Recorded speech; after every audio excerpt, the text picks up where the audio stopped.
Hi guys, welcome to our channel. So இன்றைக்கி நம்ம சேனலில் என்ன டிஷ் பார்க்க போகிறோன்னா, சபரிமலையில் செய்கிற அரவணை பாயாசம் தான் எப்படி செய்கிறதுன்னு பார்க்க போகிறோம்.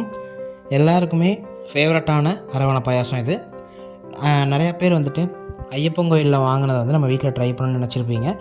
அதே டேஸ்ட்டில் அதே பக்குவத்துலேயும் நம்ம எப்படி செய்கிறது, ஆனால் அங்கே செய்கிற டேஸ்ட் நமக்கு வருமா அப்படிங்கிறது கொஞ்சம் சந்தேகம்தான்.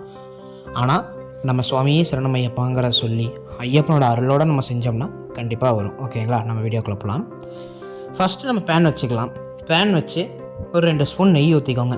2 ஸ்பூன் நெய்யை ஊற்றி நம்ம வந்து தேங்காயை வந்து சின்ன சின்னதாக வெட்டி வச்சுருக்கோம்.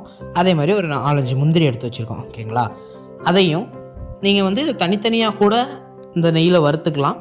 நான் ஒன்றா தான் பண்ணியிருக்கேன். ரெண்டையுமே வந்துட்டு நெய்யில் நல்லா வறுத்து எடுத்துக்கோங்க. ரொம்ப வறுத்து எடுத்துடாதீங்க, கொஞ்சமாக ப்ரௌன் கலரில், அதாவது பொன்னிறமாக வர வரைக்கும் வறுத்து எடுத்துக்கோங்க. ஏன்னா நம்ம அரவணை பாயாசத்துக்கே நெய் தான் கொஞ்சம் வாசத்தையும் டேஸ்ட்டையும் கொடுக்கும். அதனால் நம்ம எல்லாமே நெய்யிலே நம்ம பண்ணிக்கலாம். நெய்லெல்லாம் வறுத்து எடுத்துகிட்டு அதை ஒரு பவுலில் எடுத்து வச்சுக்கோங்க.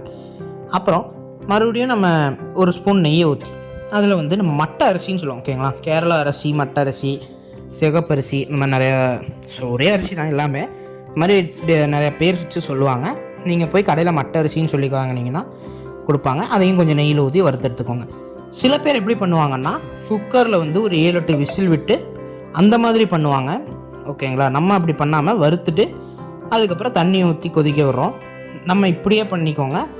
நீங்கள் அப்படி பண்ணுறதுனாலுமே சொல்லணும். நாங்கள் 2 மெத்தடுமே ட்ரை பண்ணோம். ஆனால் நாங்கள் இப்போ வீடியோவில் காட்டுறது வந்து ஒரு மெத்தட் தான் காட்டுறோம். உங்களுக்கு அந்த இதுவும் வேணும்னு சொன்னீங்கன்னா நம்ம இன்னொரு வீடியோ போட்டுக்கலாம். அதுக்கப்புறம் ஒரு கிளாஸ் வெள்ளம் எடுத்துருக்கோம். ஓகேங்களா, வெள்ளம் எடுத்துக்கோங்க, இல்லைனா கரும்பு சக்கரை கூட எடுத்துக்கலாம். நம்ம ரொம்ப பாகாகிற அளவுக்கு இது பண்ண வேணாம், கம்பி பதம் அதெல்லாம் இல்லை. சும்மா கரைச்சி எடுத்தாலே போதும். கரைச்சி எடுத்ததுக்கப்புறமா இப்போ நம்ம அங்கே அரிசியில் தண்ணி ஊற்றி வச்சோம் இல்லைங்களா, அந்த தண்ணி நல்லாவே இழுத்துருச்சு. இப்போ நீங்கள் ஒரு அரிசி எடுத்து நீங்கள் கையில் அமுக்கி பார்த்தாலுமே ஒரு மாதிரி அரை வேக்காட்டில் இருக்கும். ஓகேங்களா, அப்போ தான் வந்துட்டு அரவணை பாயாசங்கிறது வந்து ஒரு அந்த கன்சிஸ்டன்சி பர்ஃபெக்டாக இருக்கும். அப்படி வந்ததுக்கப்புறமா நம்ம செஞ்ச பாகை உள்ளே ஊற்றிக்கலாம். பாகு பார்த்திங்கன்னா 1 டம்ளருக்கு வந்துட்டு நான் 3 டம்ளர் தண்ணி ஊற்றிருந்தேன். ஓகேங்களா, அதே மாதிரியே நீங்கள் கரைச்சி எடுத்தால் மட்டும் போதும். கரும்பு சக்கரை போட்டுக்கோங்க, இல்லைன்னா அதுவும் பெஸ்ட்டு தான். கரும்பு சர்க்கரையை கரைச்சி கூட நீங்கள் எடுத்துக்கலாம்.